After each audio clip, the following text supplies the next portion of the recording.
And since 2014, you know what happened in 2014? The Hindutva fascist BJP had come to power in the center, and the target group are Muslims, all religious minorities, Dalits, and who are struggling for their rights. These are all made the target groups. And 2014 എന്താ സംഭവിച്ചത് നമുക്കറിയാമല്ലോ. Hindutva fascist ശക്തികൾ BJP സർക്കാർ അധികാരത്തിൽ വന്നു.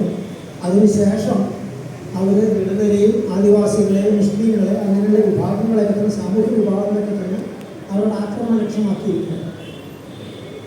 And religious minorities, especially Muslim community and Dalits, have to live every day in a fearful position, in a fearful condition. And we know there are so many attacks on the Muslim citizens, and now CAA has come to take away that citizenship also, and making them statelessness and deportation and in a word insecurity to live in this country. So while protesting against that act also, so many people, especially Muslim youth, got killed, and also several cases were voiced against them. ഇന്ത്യയിലെ മതന്യൂനപക്ഷങ്ങളെ സംബന്ധിച്ചിടത്തോളം, പ്രത്യേകിച്ച് മുസ്ലിങ്ങളെ സംബന്ധിച്ചിടത്തോളം, അതുപോലെ ദളിതരെ സംബന്ധിച്ചിടത്തോളം ഓരോ ദിവസവും ഭയത്തോടുകൂടി ജീവിക്കേണ്ടി വരുന്നൊരു സമയമാണ്. ഏത് നിമിഷവും അവർ ആക്രമിക്കപ്പെടാം. തുടർച്ചയായി അവർക്കെതിരെ നടക്കുന്ന ആക്രമണങ്ങളെക്കുറിച്ച് നമ്മൾ കേൾക്കുന്നുണ്ട്. CAA പൗരത്വാവകാശ നിയമത്തിൻ്റെ പ്രശ്നം വന്നതോടുകൂടി അവരുടെ പൗരത്വം തന്നെ റദ്ദാക്കി അവരെ നാടുകടത്താനായിട്ട് നീക്കങ്ങൾ നടക്കുന്നതായിട്ട് നമുക്കറിയാം. അപ്പോൾ ആ രീതിയിൽ എല്ലാ അർത്ഥത്തിലും അവർ ആക്രമിക്കപ്പെടുന്ന ഒരു സാഹചര്യമാണ്. And while protesting against the CAA, there was one case called FIR 59, and most of the students from JNU were against the CAA, and many of them got arrested in batches. And to name a few, we all know that Umar Khalid and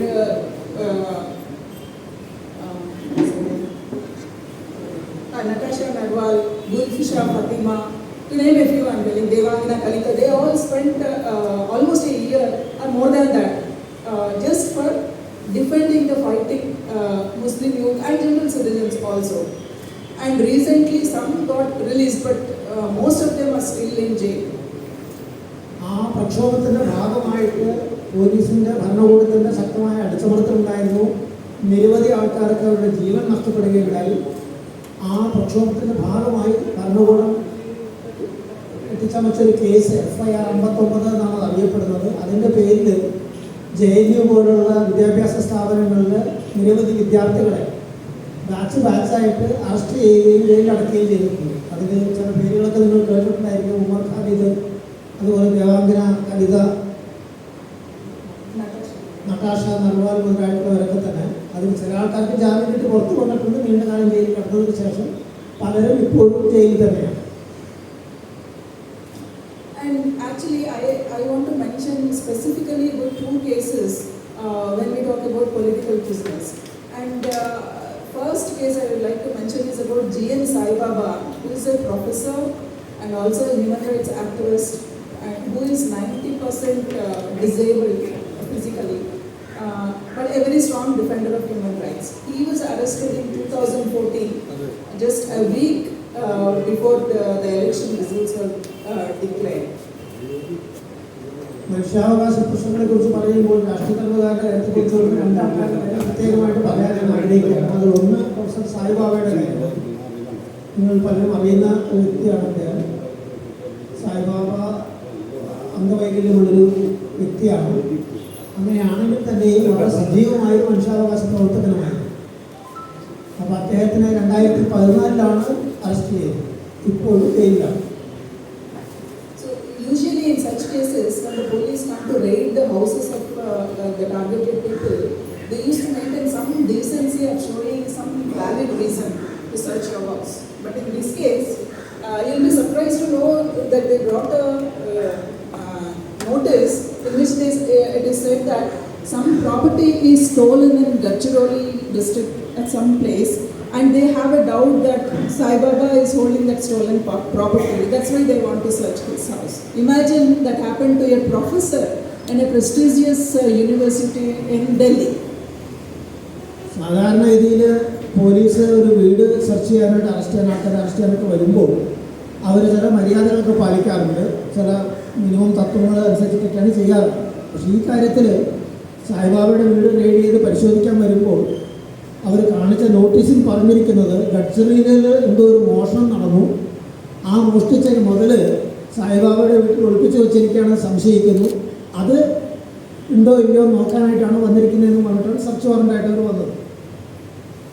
ഒന്ന് ആലോചിച്ച് നോക്കുക, ഡൽഹി യൂണിവേഴ്സിറ്റിയിലെ പ്രശസ്തമായൊരു സർവകലാശാലയിലെ ഒരു പ്രൊഫസറിൻ്റെ വീട്ടിലാണ് അവർ ഈ കളവ് മുതൽ തപ്പി വന്നിരിക്കുന്നത്. അപ്പോൾ അങ്ങനെയാണ് ഇവിടെ കാര്യങ്ങൾ നടക്കുന്നതെന്ന് നമ്മൾ മനസ്സിലാക്കും. The reason I mentioned this case is they made this a model for the subsequent cases on all of us. Every time they come with such very ridiculous reason to search our houses. ഞാനിത് പറയാൻ കാരണം എന്താണെന്ന് വെച്ച് കഴിഞ്ഞാൽ ഇതൊരു മാതൃകയാക്കി മാറ്റുകയായിരുന്നു. കാരണം ഇതേപോലെ അസംബന്ധപരമായ കാര്യങ്ങൾ പറഞ്ഞുകൊണ്ടാണ് അതിനുശേഷം നടന്നിരിക്കുന്ന സെർച്ചുകളെല്ലാം തന്നെ ഉണ്ടായിട്ട് അനുഭവം. And two more things are there in this case which we have to notice. One thing is he was convicted in that case without any evidence. Another thing is after appealing in the High Court, he was acquitted. Though it is for some technical reasons, he is acquitted. And in unprecedented manner, the Supreme Court on a Saturday, where it usually wants it, met and stayed that release order, and he is still continuing in the prison. But Supreme Court's intervention should be when there is an emergency, when there is a threat to somebody's life. But there is nothing, no emergency, nobody's life is at threat, but still it sat and stayed the release order.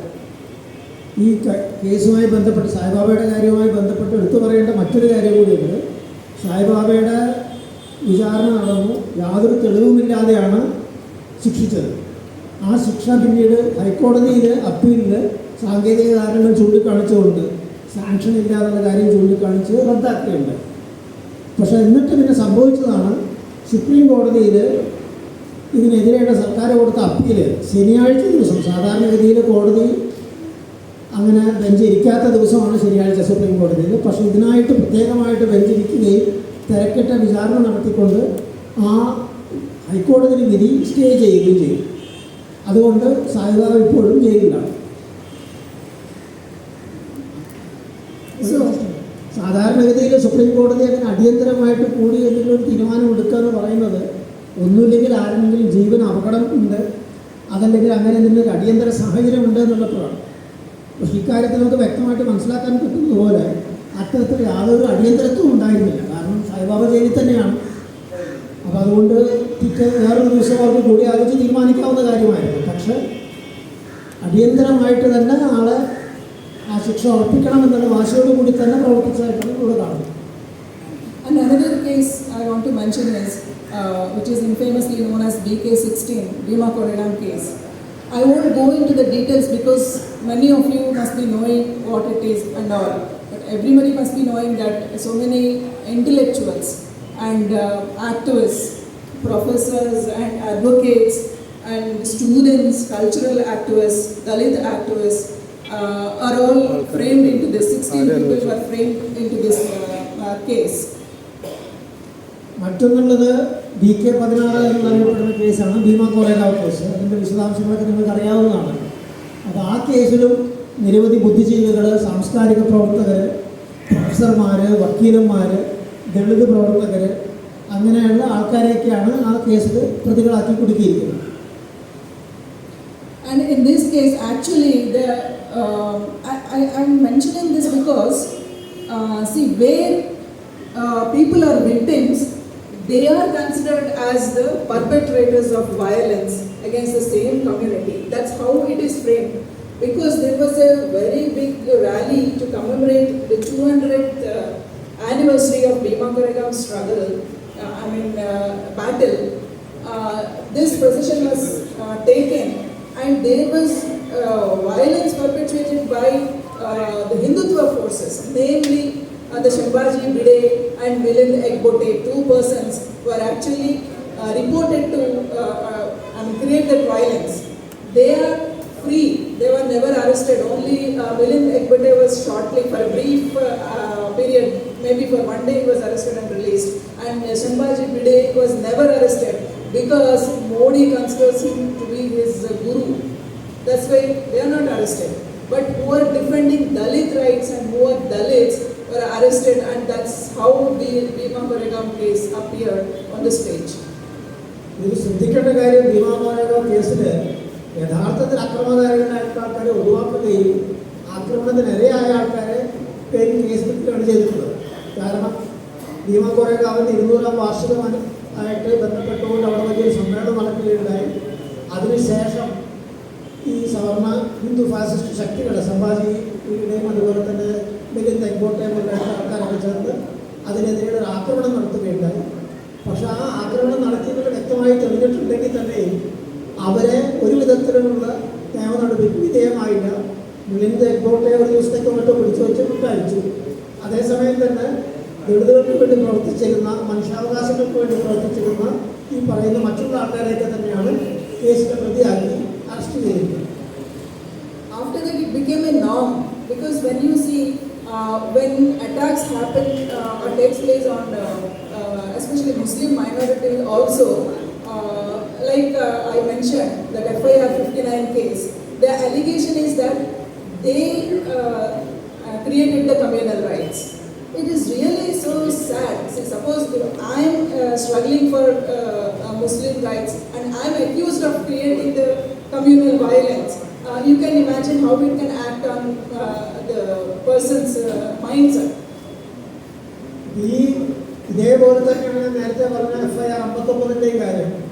അതായത് മുസ്ലിങ്ങൾക്കെതിരെ നടക്കുന്ന ആക്രമണങ്ങൾ, പറയുന്ന പൗരത്വാവകാശ ബില്ലുമായിട്ടൊക്കെ ബന്ധപ്പെട്ടിട്ടുള്ള അവർക്കെതിരെ നടക്കുന്ന നീക്കങ്ങൾ ചെറുക്കാനായിട്ട് മുന്നോട്ട് വന്ന ആൾക്കാർ അവരാണ് വർഗീയ കലാപം സൃഷ്ടിക്കുന്നതെന്ന് ആരോപിച്ചുകൊണ്ട് അവരെ കേസിൽ പ്രതിയാക്കി അറസ്റ്റ് ചെയ്യുകയാണ് ചെയ്തിരിക്കുന്നത്. അപ്പോൾ യഥാർത്ഥത്തിൽ ആക്രമണത്തിന് ചെറുക്കാനായിട്ട് ആരാണോ ശ്രമിക്കുന്നത് അവരെ പ്രതികളാക്കുന്ന ഈ ഏർപ്പാട് എത്രമാത്രം വൃത്തികെട്ട ഒരു സമീപനമാണെന്ന് ആലോചിച്ചു. And in each case, actually they will be alleging that there is a conspiracy. Conspiracy to do what?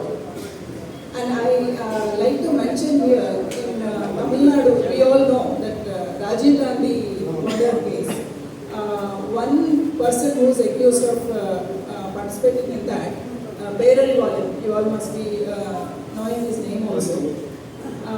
While giving judgment in that case, one Supreme Court judge actually quoted saying, a conspiracy can be done only by 2 or 3 people, not by a big group, because it cannot be kept a secretive matter and it gets leaked and it will be on the security forces to abort that action, because nobody can keep a secret if it is between if it is having more than 3 persons as the members to conspire.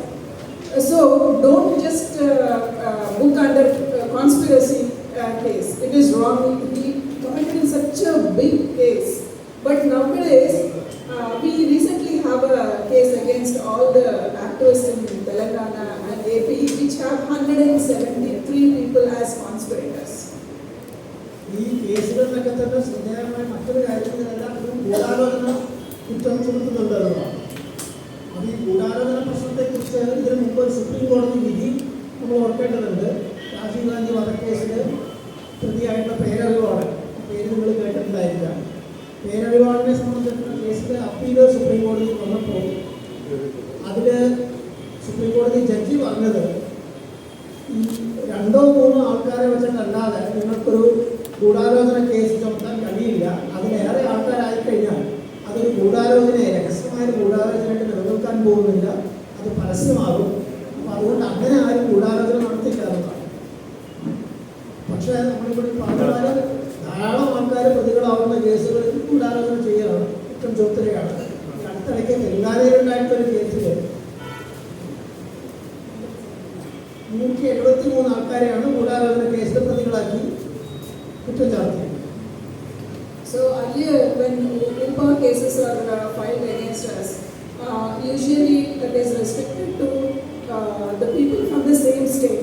Like if a case is filed against some activist in Telangana, all Telangana people used to be there in that case. But nowadays, there is a new combination, a deadly combination, I would say, that it is KUPA and NIA. So some cases are taken up by NIA later, and so because they don't have any boundaries, they can keep anyone in any case across the states. So you will be surprised to know that a few names from that 173 people. One is ഈ കേസുകളുടെ മറ്റൊരു ശ്രദ്ധേയമായൊരു കാര്യം ഇപ്പോൾ വന്നുകൊണ്ടിരിക്കുന്നതെന്ന് വെച്ച് കഴിഞ്ഞാൽ ഗൂഢാലോചന മാത്രമല്ല യൂപ്പ, അതായത് UAPA കേസും അത് NIA കൂടി ചേർത്തുകൊണ്ടുള്ള സംഭവമാണ്. അപ്പോൾ NIAക്ക് അങ്ങനെ മുമ്പൊക്കെ ആണെങ്കിൽ തെലങ്കാനയിലൊക്കെ UAPA കേസുകൾ ചാർജ് ചെയ്യുമ്പോൾ അത് ആ സംസ്ഥാനത്തിലെ ആൾക്കാർ മാത്രമാണ് പ്രതികളാകാറ്. ഇപ്പോൾ NIA കൂടെ കൂട്ടിക്കെട്ടുന്നത് കൊണ്ട് NIAക്ക് അങ്ങനെ സംസ്ഥാനത്തിൻ്റെ പരിധിയിൽ ഒതുങ്ങി നിൽക്കേണ്ട ആവശ്യമില്ലാത്തത് കൊണ്ട് വളരെ വിചിത്രമായ രീതിയിലുള്ള പലതരം ആൾക്കാരെയൊക്കെയാണ് ഇപ്പോഴത്തെ ഗൂഢാലോചന കേസുകൾ പെടുത്തുന്നത്. ഞാൻ നേരത്തെ പറഞ്ഞ 173 ആൾക്കാരെ പ്രതികളാക്കിയിട്ട് ഗൂഢാലോചന കേസിലെ ചില പേരുകൾ കേട്ടാൽ നിങ്ങൾ അത്ഭുതപ്പെട്ടു. And you'll be surprised to hear the names. One is Sudha Bharadwaj, because by the time she got bail from Bhima Koregaon case, she is a people's lawyer, and for several years she's been fighting for the rights of workers, and she actually practices in Chhattisgarh. And because of this case, she was in Bombay, and recently, say a year ago, she got released. She got bail from Bhima Koregaon case, and now her name appears in this case. And another name is H. Suresh, who is a retired High Court Justice of Mumbai. Just imagine he being our co-accused. And like how it happened, if we apply logic, they collected all the letter pads of all the mass organizations across the states, and all the names that are appearing on the letterheads as the convener, co-convener, president, secretary, all these names, they made a list, and all 173 names they kept as accused. So H. Suresh actually after retirement is heading Indian Association of People's Lawyers. So his name is also came up in this 173. But unfortunately, this case is, they said that this case is in 2020. The allegation is that somewhere in Chhattisgarh, there was an encounter, they found a kit, and in that, there is a list with all these 173 names saying that these are the members of Maoist party. And unfortunately, this H. Suresh passed away by that time. But they don't want to verify the facts also, and they named him as accused. See, what is the tragedy? ഈ കേസിലെ പ്രതികളുടെ പേരുകൾ അത്ഭുതപ്പെട്ടു ഞാൻ പറഞ്ഞല്ലോ. അതിലൊന്ന് സുധാ ഭരദ്വാജാണ്. സുധാ ഭരദ്വാജ് ഭീമ കോറഗാം കേസിലെ പ്രതിയാണ്. അവർ ഒരു വർഷം മുമ്പാണ് ജാമ്യത്തിൽ ഇറങ്ങിയത്. അവരെയാണ് പറഞ്ഞ 173 ആൾക്കാരുടെ കൂട്ടത്തിൽപ്പെടുത്തിയിരിക്കുന്നത്. അവർ ഒരു മനുഷ്യാവകാശ പ്രവർത്തകയാണ്. മാത്രമല്ല ഛത്തീസ്ഗഡിൽ പല വർഷങ്ങളായി തൊഴിലാളികളുടെ അവകാശങ്ങൾക്ക് വേണ്ടി പോരാടുന്ന ഒരു വ്യക്തി കൂടിയാണ്. ഇപ്പം അവരെ പിടിച്ച കേസിലെ പ്രതിയാക്കിയിരിക്കുകയാണ്. മറ്റൊന്ന് ബോംബെയിലെ ഹൈക്കോടതി ജഡ്ജിയായിരുന്ന H. സുരേഷാണ് പേര് വന്നിരിക്കുന്നത്. അപ്പം ഇതെങ്ങനെയാണ് ഈ പേരുകളൊക്കെ വരുന്നതെന്ന് നോക്കിക്കഴിഞ്ഞാൽ അവർ ചെയ്തത് എന്താണെന്ന് വെച്ച് കഴിഞ്ഞാൽ അവിടെ എവിടെയൊക്കെ പോയിട്ട് റെയ്ഡ് നടത്തുമ്പോൾ മനുഷ്യാവകാശ സംഘടനയുടെ യുവജന സംഘടനകളുടെ രേഖകൾ, ലെറ്റർ പാഡുകൾ, അത്തരം കാര്യങ്ങളൊക്കെ തന്നെ അവർ സ്വീകരിക്കുന്നു.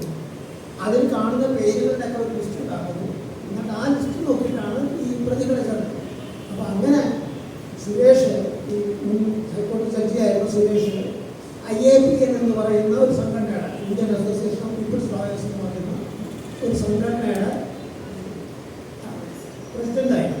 അപ്പോൾ അതുകൊണ്ടാണ് അങ്ങനെയുള്ള പേരിൽ പ്രതികൾ അവരുടെ പട്ടികയിൽ വന്നിരിക്കുന്നത്. പക്ഷേ ഇത് തമാശ എന്താണെന്ന് അവർ പറയുന്നത്, ഛത്തീസ്ഗഡിൽ വെച്ചിട്ടൊരു ഏറ്റുമുട്ടലുണ്ടായി. ആ ഏറ്റുമുട്ടലിൽ പിടിക്കപ്പെട്ട ആൾക്കാരുടെ കുറ്റി പരിശോധിച്ച് നോക്കുമ്പോൾ കുറച്ച് രേഖകൾ കിട്ടി. ആ കൂട്ടത്തിൽ ലിസ്റ്റ് ഉണ്ടായിരുന്നു. ആ ലിസ്റ്റിലുള്ള ആൾക്കാരാണ് ഇവരൊക്കെ മാവോയിസ്റ്റ് പ്രവർത്തകരാണ്, അതുകൊണ്ടാണ് കേസെന്നാണ് പറയുന്നത് പോലീസ്. പക്ഷേ ഇത് തമാശ എന്താണെന്ന് പറഞ്ഞു കഴിഞ്ഞാൽ, ഇവർ ഈ സംഭവം നടന്നു എന്ന് പറയുന്നതിന് മുമ്പ് തന്നെ ഈ പറയുന്നത് ജസ്റ്റിസ് സുരേഷ് മരിച്ചിട്ടുണ്ടായി. അപ്പോൾ അതുപോലും ഉറപ്പിക്കാൻ യാതൊരു ശ്രമവുമില്ല.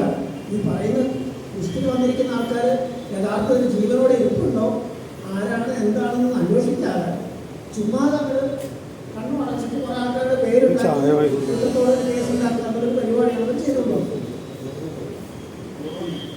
And there are other names are also in a similar way only. Even Vernon Gonsalves and Arun Ferreira are also named in that FIR because they also got bail.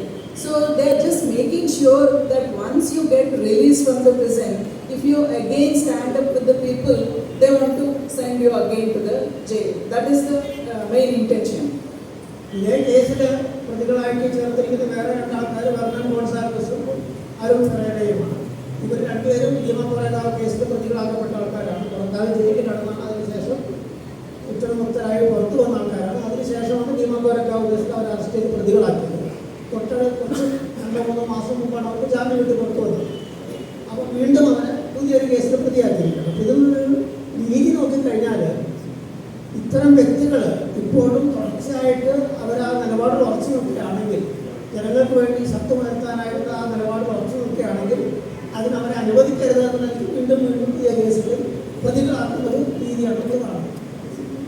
And after 2014, even journalists became a target group just because they are writing the truth. Whoever is bringing the truth out to the public, they are all framed under RUPA cases.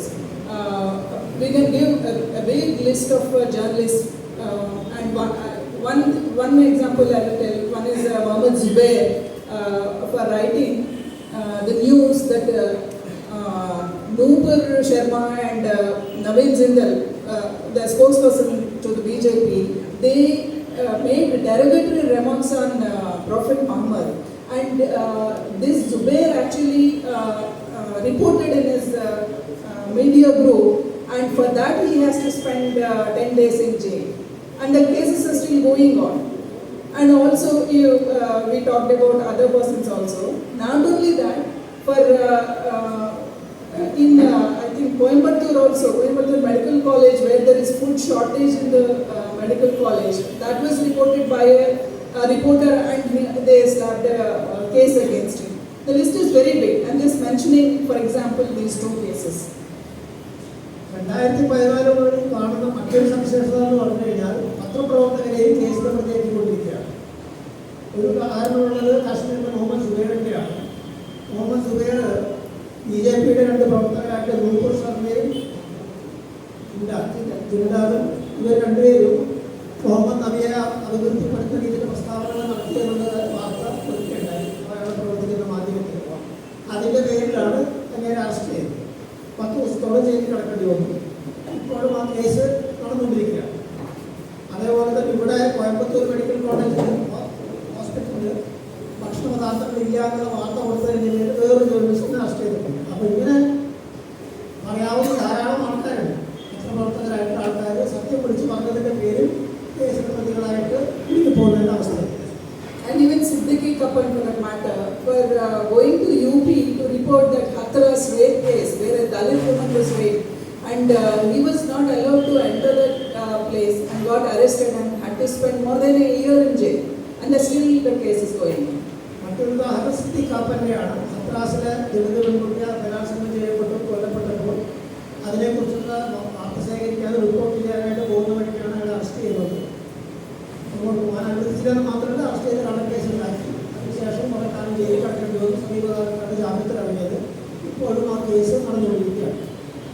So, and the last, I just want to focus on the rights of the political prisoners also.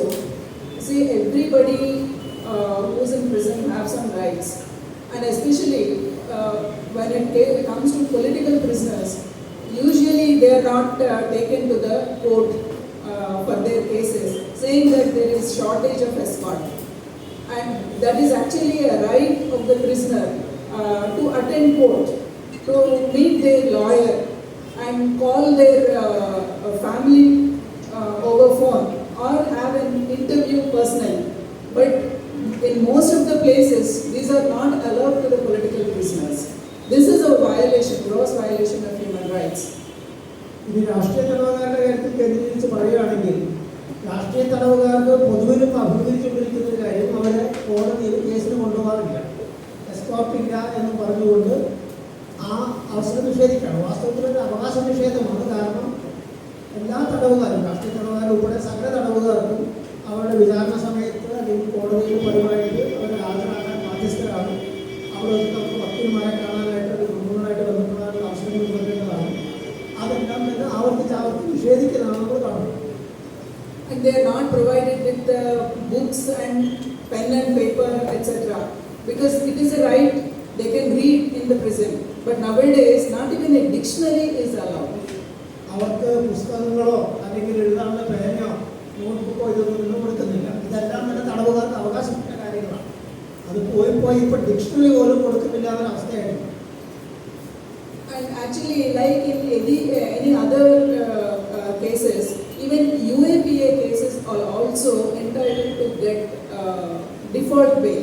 Usually, in the normal cases, it is 90 days. That is, 90 days after arrest, the police should file a charge sheet. If they fail to do that, that person is entitled for a bail by default. That means he can get released on bail. But in case of UAPA, it is 180 days. Even then, the police, before the completion of 90 days, should request the judge to extend the period to 90 more days. Otherwise, the client can approach the court and get a bail. So, suppose we approach the court first, I mean the accused person approaches the court first, then the judge cannot extend the period. This is actually like having the knowledge about UAPA, because we all usually think that if it is UPA, okay, no bail, we will not get bail. But that is wrong. We are entitled to this. This is important to know.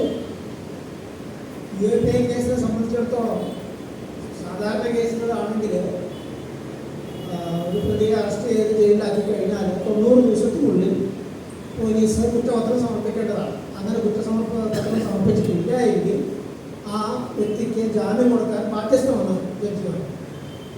UAPAയുടെ കാര്യത്തിലാവുമ്പോൾ 90 ദിവസമല്ല 180 ദിവസം വരെ ഈ കുറ്റപത്രം സമർപ്പിക്കാതിരിക്കുക. പക്ഷേ 180 ദിവസം കഴിഞ്ഞിട്ട് കുറ്റപത്രം സമർപ്പിച്ചില്ല എങ്കിൽ ജാമ്യം കൊടുക്കാൻ ബാധ്യസ്ഥമാണ്. മാത്രമല്ല UAPA കേസിലും 90 ദിവസത്തിന് ശേഷം തീരുന്നതിന് മുമ്പ് തന്നെ അത് നീട്ടേണ്ടതാണ് എന്നാവശ്യപ്പെട്ടുകൊണ്ട് പോലീസ് അപേക്ഷിക്കുകയും അത് കോടതി അനുവദിക്കുകയും ചെയ്തെങ്കിൽ മാത്രമാണ് നീട്ടാൻ പറ്റും.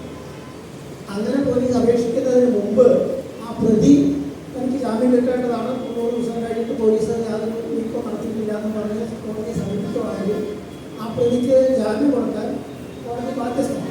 ഇത് നമ്മൾ അറിഞ്ഞിരിക്കേണ്ട കാര്യമാണ്. കാരണം പലരുടെയും ഒരു ധാരണയുണ്ട് UAPA വന്നു കഴിഞ്ഞാൽ പിന്നെ ജാമ്യത്തിൻ്റെ പ്രശ്നമില്ല, അത് നോക്കിയിട്ട് പോയിട്ട് കാര്യമില്ല. അങ്ങനെയല്ല, UAPAയിലും ജാമ്യത്തിൽ ഈ പറഞ്ഞ രീതിയിലുള്ള അവകാശങ്ങളുണ്ട്. Usually, they will file new cases. That's a different matter. But why should we imagine all that and not fight for our own rights? Because this feeling is being spread all over, and people are just saying, anyway, they won't give. This is also a fight. This is also a struggle, and we have to fight it. Though it is a legal battle, we have to fight in the streets also, and also in the courts. It is also very important. ഇത് പറയേണ്ട ഒരു കാര്യമാണ്. കാരണം ഞാൻ നേരത്തെ സൂചിപ്പിച്ചതുപോലെ UAPA ആണെങ്കിൽ ജാമ്യം കിട്ടില്ല എന്നൊരു പൊതുധാരണ. അതിന് ശ്രമിച്ചിട്ട് കാര്യമില്ല. അങ്ങനെ ശ്രമിച്ചാൽ തന്നെ അവർ പുതിയ കള്ളക്കേസ് വേറെ ഉണ്ടാക്കും എന്നെല്ലാം പറഞ്ഞ് അവർ മടിച്ചു നിൽക്കുന്നുണ്ട്. കേസുകൾ അവരുണ്ടാക്കാൻ ഒരു കാര്യം തന്നെയാണ് എപ്പോഴും ചെയ്യാൻ പറ്റും. പക്ഷെ അതുകൊണ്ട് നമ്മൾ പിൻവാങ്ങേണ്ട കാര്യമില്ല. തെരുവുകളിൽ സമരം ചെയ്തതുകൊണ്ട് കോടതിയിൽ സമരം ചെയ്യേണ്ടതുണ്ട്. ഇത് തടവുകാരുടെ അവകാശമാണ്. അപ്പോൾ ആ അവകാശം എന്ന നിലയ്ക്ക് തന്നെ നമ്മൾ അതിനു വേണ്ടി വാദിക്കുകയും അതിനെടുക്കാൻ ശ്രമിക്കുകയും ചെയ്യേണ്ടതാണ്. And actually, see, this is an opportunity we all should utilize, and we should organize more lawyers, teams of lawyers at the need of the hour to fight all these cases. It is not only to argue in the courts, but even for other things, like somebody has to go to the court and meet the political prisoners and find out their version, find out what charges are framed. For all this also, somebody should be there to meet them, because usually nowadays they are not allowed to meet the lawyers also. So once it happened to me also, when my lawyer came on a Sunday, he was not allowed to meet me. And later on, when we asked the jailer, he said, if your lawyer doesn't know his rights, what can I do? Because for others, it is not allowed on Sunday. But he being lawyer, he should know that he can come anytime. Only thing is he has to give a requisition in writing. If he didn't give it, what can I do? So that is his defense. But knowledge is power, they say. So our lawyers should be equipped with such a knowledge about our rights and also their rights. That will help. ഇത്തരം കാര്യങ്ങളെക്കുറിച്ച് നമ്മൾ വ്യാപകമായിട്ട് ആൾക്കാരെ ബോധവൽക്കരിക്കേണ്ടതുണ്ട്. ഇത്തരം കാര്യങ്ങൾ ഇടപെടാനായിട്ട് വക്കീലന്മാരെ അണിനിരത്തേണ്ടതുണ്ട്. അത് ജാമ്യം എടുക്കാനും കോടതിയിൽ കേസ് വാദിക്കാനും വേണ്ടി മാത്രമല്ല, മറ്റുള്ള എല്ലാ ആവശ്യങ്ങൾക്കും വേണ്ടി, ഉദാഹരണത്തിന് ജയിലുമായിട്ട് ബന്ധപ്പെടാനായിട്ടും ഒരു തടവുകാരനെ കാണാനായിട്ടും അവർ നേരിടുന്ന പ്രശ്നങ്ങൾ എന്താണെന്ന് മനസ്സിലാക്കാൻ, അങ്ങനെ വിവിധ ആവശ്യങ്ങൾക്ക് വക്കീലന്മാർ ഇടപെടേണ്ട കാര്യമുണ്ട്. അപ്പം ഇവിടെ ഈ ബോധവൽക്കരണത്തിന് ഒരു നിർണായക പ്രാധാന്യമുണ്ട്. എൻ്റെ തന്നെ ഒരു അനുഭവത്തിൽ പറയുകയാണെങ്കിൽ, എന്നെ കാണാനായിട്ട് വക്കീൽ ഞായറാഴ്ചയാണ് വരുന്നത്. ഞായറാഴ്ച അവരെ സംബന്ധിച്ചിട്ട് വക്കീൽ മടങ്ങി പോകും. പിന്നെ ഈ കാര്യത്തെക്കുറിച്ച് അറിഞ്ഞപ്പോൾ ഞാൻ ടീച്ചറോട് ഇതിനെക്കുറിച്ച് ചോദിക്കുമ്പോൾ അയാൾ പറഞ്ഞ മറുപടി, വക്കീലിന് അയാളുടെ അവകാശങ്ങളെക്കുറിച്ച് അറിയില്ലെങ്കിൽ ഞാനെന്ത് ചെയ്യാനാണ്? കാരണം ഒരു വക്കീലിനെ സംബന്ധിച്ചിടത്തോളം ഏത് സമയത്തും അയാളുടെ പ്രതിയെ കാണാനായിട്ടുള്ള അവകാശമുണ്ട്. ഞായറാഴ്ച ആയാലും പ്രശ്നമല്ല, അയാൾ എഴുതി തരണം, ഒരു അപേക്ഷ എഴുതി തരേണ്ട കാര്യം മാത്രമേ ഉണ്ടായിരുന്നുള്ളൂ. അയാൾ അപേക്ഷ എഴുതി തന്നില്ല, അതുകൊണ്ട് അയാൾക്കാർ മാത്രം അവസരം കൊടുത്തില്ല. അപ്പോൾ അത് ഒരു ഒഴിവുകഴിവായിട്ടാണ് ഏതൊരു പറയുന്നത്. പക്ഷെ അടിസ്ഥാനപരമായ പ്രശ്നം നമ്മളുടെ അവകാശങ്ങളെക്കുറിച്ചും സാധ്യതകളെക്കുറിച്ചും നമ്മൾ അറിവുണ്ടായിരിക്കണം എന്നുള്ളൊരു കാര്യം, അറിവാണ് ശക്തി എന്നുള്ള കാര്യം നമ്മൾ മറക്കാൻ പാടില്ല. അപ്പം ഈ ഇന്നത്തെ കാര്യത്തിലൊക്കെ ഏറെ പ്രാധാന്യമുണ്ട്. കാരണം വക്കീലന്മാരെ കാണാൻ പോലും അനുവദിക്കാതെ അതിനെ തടയുന്ന അനുഭവമാണ് ഇപ്പോൾ ഉണ്ടായിക്കൊണ്ടിരിക്കുന്നത്. And in Madhya Pradesh also recently, in one particular case where some Maoists were convicted and were languishing in the jail for more than 1.5 decades, their case was about to go for appeal in the higher court. And when the lawyer went to take their wakalatnama, he was kept waiting the whole day and not allowed to meet the accused. And the lawyer was very assertive, and so what he did, the jail people, usually they collude with the intelligence, and immediately they inform that some lawyer came to meet these people. So intelligence people are from there and asking for his identity and all that. So what he said, see, tomorrow the case is listed in the High Court, and if you won't allow me to meet my client, then it is, you are interrupting justice here. You are interrupting me to do my duty. So I will file a case against you. And he has asked them to open the internet and see for the list of the High Court. So they did it and found that this case is listed the next day. And then they had to give interview to this lawyer. So lawyers should be assertive also. And this is a positive example I want to give you. മറ്റൊരു ഉദാഹരണം പറയുകയാണെങ്കിൽ, മധ്യപ്രദേശിൽ ശിക്ഷിക്കപ്പെട്ട ഒരു സാധാരണ കേസാണ്. 1.5 ദശകമായിട്ട് അവർ ജയിലിലാണ്. അപ്പോൾ അവരുടെ കേസ് ഹൈക്കോടതിയിൽ അപ്പീൽ വന്നിരിക്കുകയാണ്.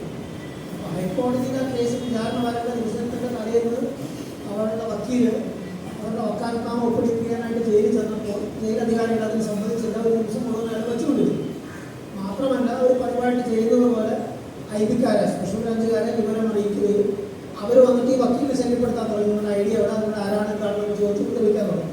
പക്ഷേ ആ വക്കീൽ വന്ന് തൻ്റെ ഉള്ള ആളായിരുന്നു. അതുകൊണ്ട് അയാൾ അതിനെ ചെറുത്ത് നിൽക്കുകയും, നാളെ ഈ കേസ് ഹൈക്കോടതിയിൽ വരാൻ പോവുകയാണ്, അതുകൊണ്ട് എനിക്ക് പ്രതിയെ കാണുന്ന നിർബന്ധമായിട്ടുള്ള കാര്യമാണ്, നിങ്ങളത് അനുവദിക്കുന്നില്ല എങ്കിൽ നിങ്ങൾ നിയമതടസ്സം, നിയമത്തിൻ്റെ കോടതി നടപടികളുടെ പ്രവർത്തനത്തിൽ തടസ്സം നിൽക്കുന്നതാണ്, കാരണം നിങ്ങളുടെ പേരിൽ കേസ് കൊടുക്കണം എന്ന് ഭീഷണിപ്പെടുത്തിയപ്പോൾ മാത്രമാണ് അയാൾ നിർദ്ദേശിച്ച പ്രകാരം അവർ ഇൻ്റർനെറ്റിൽ പോയി ഹൈക്കോടതിയിൽ കേസ് ലിസ്റ്റ് ചെയ്തിട്ടുണ്ടോ നോക്കുകയും അതുണ്ടെന്ന് അംഗീകരിച്ചതിന് ശേഷം അയാളെ വക്കാലത്താമ ഒപ്പിടിപ്പിക്കാനായിട്ട് അനുവദിക്കുകയും ചെയ്യും. അപ്പോൾ ഞാനിവിടെ പറയാനുള്ള കാരണം എന്താണെന്ന് വെച്ച് കഴിഞ്ഞാൽ, വക്കീലന്മാരും ആ രീതിയിൽ സക്രിയമായി, സജീവമായി, ധീരമായിട്ട് തന്നെ ഇടപെട്ടുകൊണ്ട് മാത്രമേ നമുക്ക് ഈ സാഹചര്യം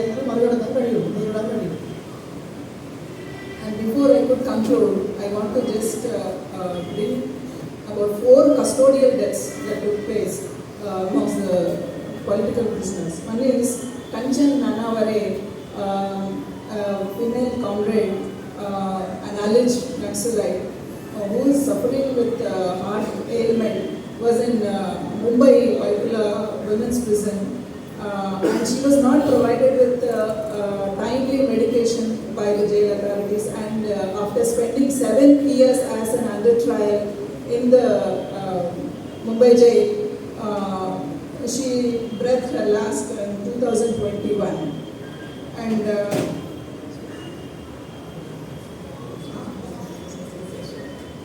ഒരു ആരോട് പറയാനുള്ളത് 4 ലോക്കപ്പ് മരണങ്ങളെ, ലോക്കപ്പ് അല്ല കസ്റ്റഡി മരണങ്ങളെ കുറിച്ചാണ്. അതിൽ ഒന്ന് സഖാവ് കാഞ്ചൻ നാനാവരെയാണ്. 2021 ആ സഖാവ് നെർവാഡ ജയിലിലായിരുന്നപ്പോൾ മരിച്ചു. ഹൃദ്രോഗിയായിരുന്നു. സംയോജിതമായിട്ട് ചികിത്സ കിട്ടാത്തതിൻ്റെ പേരിലാണ് സഖാവ് മരിച്ചത്. അതിന് മറ്റു ചില കാര്യങ്ങളും സഖാവ് ചോദിച്ചത് പറഞ്ഞോട്ടെ എന്നുള്ളത്. ആള് അങ്ങേറ്റം ഗുരുതരാവസ്ഥയിലായിട്ട് സസൂൺ ആശുപത്രിയിൽ അഡ്മിറ്റ് ആക്കുന്നു. ആ സഖാവിൻ്റെ ഭർത്താവ് അപ്പുറത്തെ ജയിലിൽ തന്നെയുണ്ട്. പക്ഷെ ആ അരുൺ ബെൽക്കെ ഭർത്താവിന് ആ സഖാവിനെ അവർ അറിയിക്കുന്നില്ല ഇങ്ങനെ കാര്യം നടന്നതായിട്ടോ അല്ലെങ്കിൽ കഞ്ചൻ നാനാവരെ ആശുപത്രിയിൽ അഡ്മിറ്റ് ചെയ്ത കാര്യം അറിയിക്കുന്നില്ല. അവിടെയുള്ള ഡോക്ടർമാർ കൂട്ടി ആലോചിച്ചിട്ട് സ്വയം തീരുമാനമെടുത്തിട്ട് അവർ ഓപ്പറേറ്റ് ചെയ്യുന്നു. ഓപ്പറേഷൻ്റെ ഫലമായിട്ടാണ് അവർ മരിച്ചത്. അപ്പം ഇതെല്ലാം കഴിഞ്ഞ് മരണമെല്ലാം കഴിഞ്ഞതിന് ശേഷം മാത്രമാണ്, ഒരു ദിവസം കഴിഞ്ഞിട്ടാണ് അരുൺ ബെൽക്കെ അവരുടെ വിവരം അറിയിക്കുന്നത് ഇങ്ങനെ മരണം നടന്നു. അപ്പോൾ അങ്ങേറ്റം നിഷ്ഠൂരമായ രീതിയിൽ ഒന്ന് വേണ്ട സമയത്ത് ചികിത്സ കൊടുക്കാതിരിക്കുക, ഫലപ്രദമായ ചികിത്സ നൽകാതിരിക്കുക. 2 ഈ രീതിയിൽ അങ്ങേറ്റം ഒട്ടും തന്നെ മനുഷ്യത്വപരമല്ലാത്ത രീതിയിൽ. മാത്രമല്ല ആ സഖാവിന് തൻ്റെ ഭാര്യയെ വന്ന് കാണാനായിട്ട്, മരിച്ചു കിടക്കുന്നതിൻ്റെ ഭാര്യയെ കാണാനായിട്ട് കോടതി വഴി അനുവാദം വാങ്ങിക്കേണ്ടി വരും. അതിനു മുമ്പ് അവർ ജയിലിൽ കിടക്കുന്ന 5 വർഷം ജയിലിൽ കിടന്നിട്ട് ആദ്യത്തെ 2 വർഷം അവരെ പരസ്പരം കാണാൻ അവരെ അനുവദിച്ചിട്ടുണ്ടായിരുന്നു. കാരണം നിയമപരമായിട്ട് വിവാഹം കഴിച്ചിട്ടില്ല. അവർ കാരണം പറഞ്ഞുകൊണ്ടാണ്. പാർട്ടി വിവാഹമായിരുന്നു, അതുകൊണ്ട് നിയമപരമായിട്ടായിരുന്നില്ല. അപ്പോൾ ആ രീതിയിലാണ് മൊത്തം ഈ കാര്യത്തോട് നമുക്ക് സമീപനം വ്യക്തമാക്കുന്നതാണ്. she is just 34 years old. 34 വയസ്സുള്ള ചെറുപ്പക്കാരിയായിട്ട് സാധാരണ. And you must have heard of Father Stan Swami, who is also an accused in Bhima Koregaon case at the age of 84. He is actually a Jesuit priest, and he is alleged to be a Maoist, and he was also not allowed to have a proper medication, and because he has Parkinson's disease, he could not hold a cup to drink water, so he was asking for a sipper, and even that is not provided for, and he breathed his last while in custody. മറ്റൊരു ഉദാഹരണമുണ്ട് Stan സ്വാമിയുടെയാണ്. Father Stan സ്വാമി, അദ്ദേഹം ഒരു ജസ്വിറ്റ് പാതിരിയായിരുന്നു. ഭീമാ കൊറേഗാവ് കേസിൽ 85-ാം വയസ്സിലാണ് അങ്ങനെ പ്രതിയാക്കിയത്. Stan സ്വാമിക്ക് Parkinson's അസുഖമുണ്ടായിരുന്നു. അതുകൊണ്ട് തന്നെ ഒരു ഗ്ലാസ് കയ്യിൽ പിടിച്ച് വെള്ളം കുടിക്കാൻ ബുദ്ധിമുട്ടുള്ളതുകൊണ്ട് അത് കുടിക്കാനായിട്ട് സിപ്പർ സ്ട്രോങ്ങുള്ള സാധനം ആവശ്യപ്പെട്ടു. അതുപോലെ അവർ വീട്ടിൽ കൊണ്ടുപോവുകയാണ് ചെയ്തത്. അതിൻ്റെ തന്നെ ഒരു ഉദാഹരണം പറയുകയാണെങ്കിൽ, ഈ കേസ് വിചാരണ നടക്കുന്നതിന് മുമ്പ് കഷ്ടിച്ച് 3 മണിക്കൂർ ദൂരെയുള്ള സ്ഥലത്താണ് അവരെ ഇട്ടിരുന്ന ജയിലുള്ളത്, തടോജ ജയിലുള്ളത്. അപ്പം ഇങ്ങനെ ഒരു ആവശ്യം അവിടെ കോടതിയിൽ ഉന്നയിച്ചു കഴിഞ്ഞപ്പോൾ അടിയന്തരമായിട്ട് അതിനെക്കുറിച്ച് ഇത്രയും പ്രായമുള്ള മനുഷ്യൻ, ഈ രോഗമുള്ള മനുഷ്യൻ, അതൊന്നും NIA വക്കീലാരും നിഷേധിച്ചിട്ടില്ല.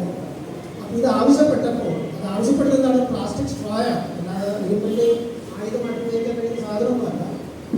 അതിനെക്കുറിച്ച് അന്വേഷിച്ച് റിപ്പോർട്ട് നൽകാനായിട്ട് 1 ആഴ്ച സമയമാണ് NIAക്ക് ആ വെച്ച് കൊടുത്തത്.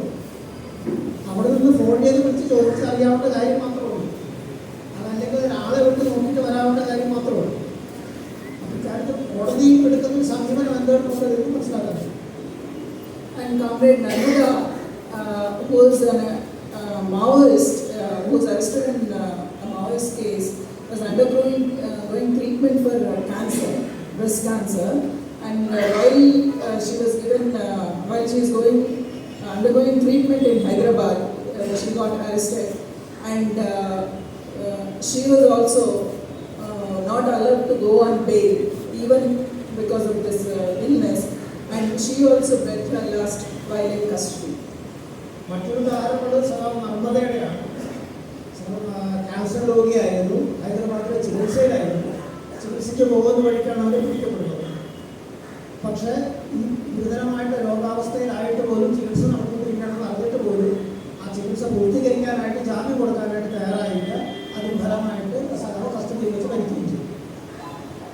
And one tribal youth, Pandu Narote, who is a co-accused of J.N. Sai Baba, also died while in custody.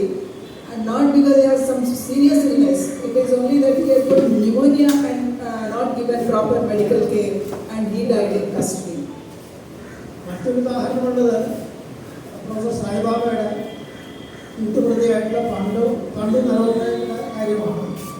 അസുഖമുണ്ടായിരുന്നു, വേണ്ട സമയത്ത് ചികിത്സ നൽകിയില്ല, അതിൻ്റെ ഫലമായിട്ട് ജയിലിൽ കിടന്ന് ആൾ മരിക്കുകയും ചെയ്തു. Let us pay homage to all these comrades who actually fought for everybody's rights and lost their lives while in custody. And let us pledge to ourselves that we continue to fight for the rights of all the citizens of this country, I mean the common people, even though any number of cases may come on our way. And I assure you that we continue to be in solidarity with each other because not only that we wanted to be with you, even the state also wanted us to be with you. The Telangana people and the Kerala people, they made a case, one case in Kerala and implicated all Telangana and Andhra people in that. And one case in Hyderabad wherein all the important activists of Kerala got implicated in that case. So even they wanted us to get united. So let us unite on this juncture for the rights of all the citizens. ജനങ്ങൾക്ക് വേണ്ടി, മറ്റുള്ളവരുടെ അവകാശങ്ങൾക്ക് വേണ്ടി ജീവൻ നൽകിയ ഇവരോടൊക്കെ തന്നെ നമ്മൾ അഭിവാദ്യങ്ങൾ അർപ്പിക്കാം. അതോടൊപ്പം തന്നെ ഇത്തരം കാര്യങ്ങൾ നമ്മൾ ദൃഢമായിട്ട് നിലപാടോടുകൂടി എല്ലാ ജനങ്ങളുടെയും അവകാശങ്ങൾക്ക് വേണ്ടിയുള്ള പോരാട്ടം തുടരുമെന്ന് ദൃഢപ്രതിജ്ഞ എടുക്കുകയും ചെയ്യാം. ഇവിടെ വന്ന് നിങ്ങളുമായിട്ട് ഐക്യപ്പെടാൻ കഴിഞ്ഞത് ഞങ്ങൾക്ക് സന്തോഷമുണ്ട്. ഏറെക്കാലം ആഗ്രഹിച്ചൊരു കാര്യവുമാണ്. അത് നമ്മൾ മാത്രമല്ല അങ്ങനെ ആഗ്രഹിക്കുന്നതെന്ന് കൂടി മനസ്സിലാക്കണം. ഭരണകൂടവും അങ്ങനെ ആഗ്രഹിക്കുന്നുണ്ട്. കാരണം ഇപ്പോൾ അവർ കേരളത്തിലൊരു കേസ് ഉണ്ടാക്കി അതിൽ തെലങ്കാനയിലും ആന്ധ്രയിലുമുള്ള ചില ആൾക്കാരെ പ്രവർത്തകരൊക്കെ പ്രതികളാക്കിയിട്ടുണ്ട്. അതേപോലെ ഹൈദരാബാദിൽ തെലങ്കാനയിലൊരു കേസ് ഉണ്ടാക്കി കേരളത്തിലുള്ള പല പ്രധാനപ്പെട്ട പ്രവർത്തകരെ അതിലും പ്രതികളാക്കിയിട്ടുണ്ട്. അപ്പോൾ ഈ രീതിയിൽ നമ്മൾ ഐക്യപ്പെടണമെന്ന് ഭരണകൂടവും നിർബന്ധിക്കുന്നുണ്ട്, ആവശ്യപ്പെടുന്നുണ്ട്. അപ്പോൾ തീർച്ചയായിട്ടും നമ്മൾ ഐക്യപ്പെടണം. And last, I thank the organizers for calling me here, and especially Comrade Rahulni for considering me to be speaking to you here today. I thank you one and all, especially for listening patiently.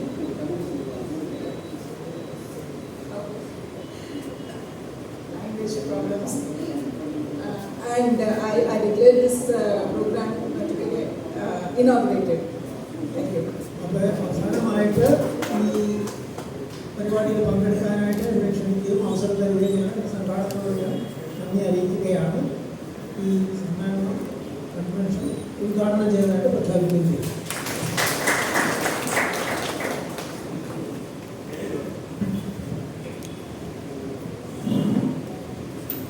അടുത്തതായി സഭാ